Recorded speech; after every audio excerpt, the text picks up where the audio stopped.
Are on the hook for over $500,000 to settle that suit against Vito Lopez. He's the former Democratic Assemblyman accused of sexually harassing two of his staffers. Anna Myler is here with our top story tonight. Good evening, Anna. Good evening, Jim and Jessica. The two women will split that $580,000 settlement, and they hope it serves as a loud message to New York lawmakers. All women should be treated with respect and dignity, not as sex objects or as problems to be handled and silenced.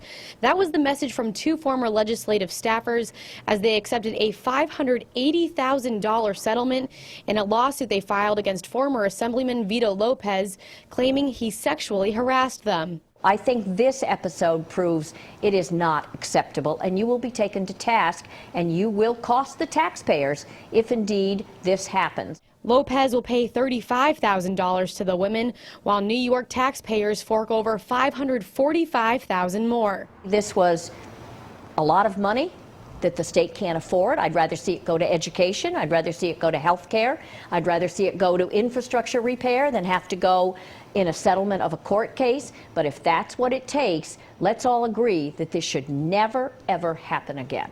Chloe Rivera and Victoria Burhans also sued the Assembly and former Speaker Sheldon Silver, who they claim created an environment where sexual harassment was tolerated and swept under the rug. Silver used $103,000 of public money to silently settle a separate sexual harassment claim against Lopez, who resigned in 2013. Silver recently resigned in light of federal corruption charges against him. Assemblyman John McDonald hopes new leader Carl Hastie will help clean up the corrupt culture. It's an opportunity to turn the page, an opportunity to move forward, remember what has gone wrong in the past, never repeat those errors again, and hopefully a situation like with Mr. Lopez is something that we'll never, ever see again in the New York State Assembly.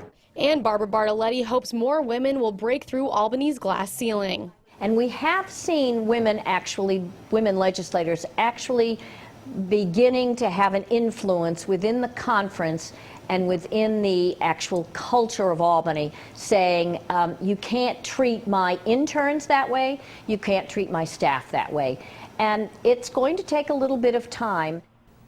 Lopez has not admitted to any wrongdoing, and the settlement still has to be approved by state officials. Silver remains a part of the Assembly while facing separate corruption charges.